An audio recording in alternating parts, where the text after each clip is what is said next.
Assalamualaikum murid-murid. Saya Cikgu Amir, Guru Matematik tahun 1. Hari ini kita akan belajar tajuk baru. Tema 3, Pecahan. Tajuk Kenali Pecahan.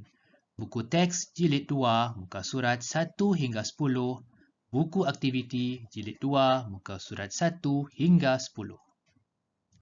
Standard kandungan 3.1, konsep per 2/4, pecahan wajar.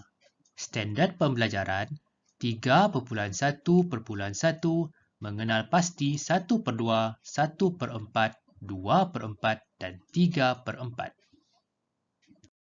Baiklah murid-murid, mari kita mula belajar pecahan. Apakah itu pecahan? Pecahan ialah satu bahagian dibahagi secara sama rata atau sama banyak, seperti yang terpapar di dalam gambar tersebut.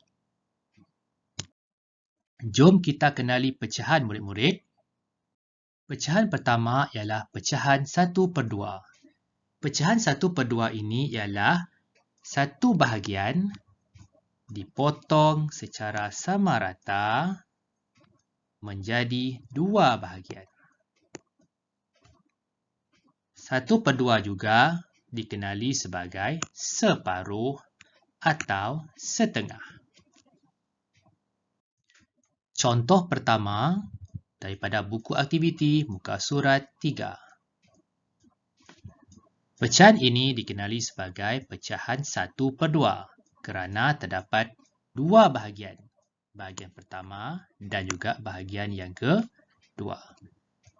Cara menulis dalam perkataan seperti ini murid-murid. 1/2.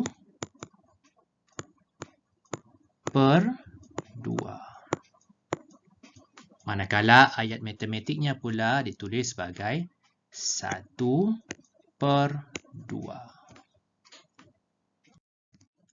Contoh kedua juga dari buku aktiviti muka surat 3.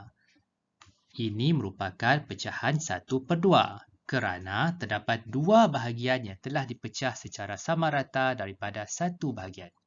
Lihat murid-murid bahagian pertama dan juga bahagian kedua. Cara menulis dalam perkataan sama seperti tadi iaitu 1/2.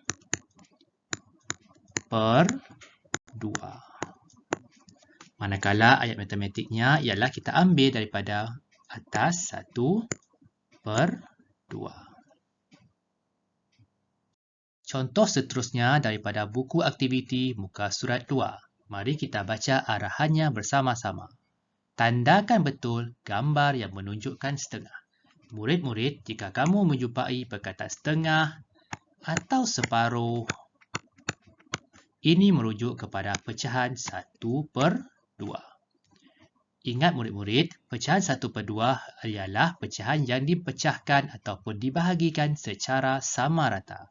Mari kita lihat gambar mana yang kita harus tandakan betul yang menunjukkan ianya adalah setengah atau separuh atau 1/2. Gambar pertama ini. Gambar yang kedua ialah ini kerana dibahagi secara sama rata. Gambar ketiga ialah ini diberikan secara sama rata dan gambar yang terakhir dibahagikan secara sama rata. Sekian sahaja untuk hari ini murid-murid. Cikgu harap ianya dapat membantu murid-murid. Assalamualaikum warahmatullahi wabarakatuh.